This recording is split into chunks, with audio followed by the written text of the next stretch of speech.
ये कथा की विधि सनकादिकों ने नारद को बताई थी, वो हम तुमको बता रहे हैं। ध्यान से सुनो। एक बार विशाला क्षेत्र में, विशाला क्षेत्र बद्रीनाथ, उस बद्रीनाथ में देवर्षि नारद इधर उधर जा रहे थे, बड़े परेशान थे। इतने में सनकादिक आ गए। सनकादिक ब्रह्मा के मानसपुत्र सनक सनंदन सनातन सनत कुमार। सनकादिकों ने कहा, देवर्षि कहां जा रहे हो? चिंता दूर, आप जैसे महात्माओं को चिंता चिंता शोभा नहीं देती। कभी इधर जा रहे हो, कभी इधर जा रहे हो, बड़े व्याकुल दिखाई दे रहे हो। आप जैसे महात्माओं को चिंता शोभा नहीं देती। अरे जिनकी चिंता स्वयं ठाकुर करता है, आप चिंतित दिखाई दे रहे हो महाराज, आपको चिंता। देखो, जो संत लोग होते हैं ना, संतों को अपनी चिंता नहीं होती महाराज। संतों को अपनी चिंता नहीं होती। संतों को क्या चिंता होती है? संतों को चिंता होती है कि लोगों का कल्याण कैसे हो जाए, है ना। किसी का कष्ट देख नहीं सकते महाराज, कष्ट दूर हो जाए सामने वाले का, वो तो ये चाहते हैं। और नारद जी की थी खास आदत है। सत्यनारायण कथा सुनते हैं ना आप लोग, पढ़ते नहीं पढ़ते? नारद जी पहुंचे बैकुंठ में भगवान के पास, बोले प्रभु संसार के प्राणी ग्रस्त हैं, इनको कोई ऐसा उपाय बताओ कलयुग में कल्याण हो जाए।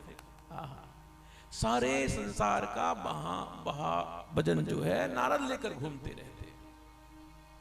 नारद संत है, नारद संत है।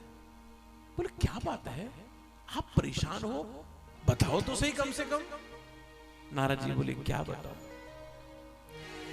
अहम तु पृथ्वीम यातो ज्ञात्वा सर्वोत्तमिति पुष्करम च प्रयागम च काशी गोदावरी तथा। महाराज क्या बताऊं, मैं इस धरती पर आया, इस धरती पर आया, वहां के सब तीर्थों में गया, बड़ा क्लेश हुआ। तीर्थों में जाकर बड़ा क्लेश हुआ।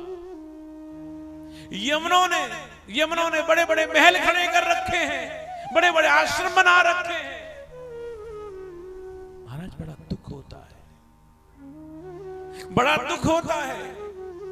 किसी वैष्णव से पूछो, जब वो काशी विश्वनाथ जाता है, वैष्णव से पूछो जब वो मथुरा आता है, वैष्णव से पूछो कि जब वो अवध जाता है, जब वो देखता है तो उसकी आत्मा रोने लग जाती है, उसकी आत्मा रोने लग जाती है। तो देखता क्या है, देखता क्या है? आप समझ गए होंगे मैं क्या कहना चाहता हूं।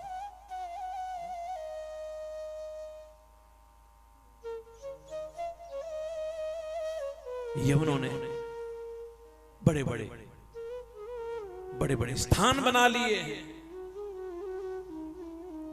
आत्मा रोती है महाराज, रोती है।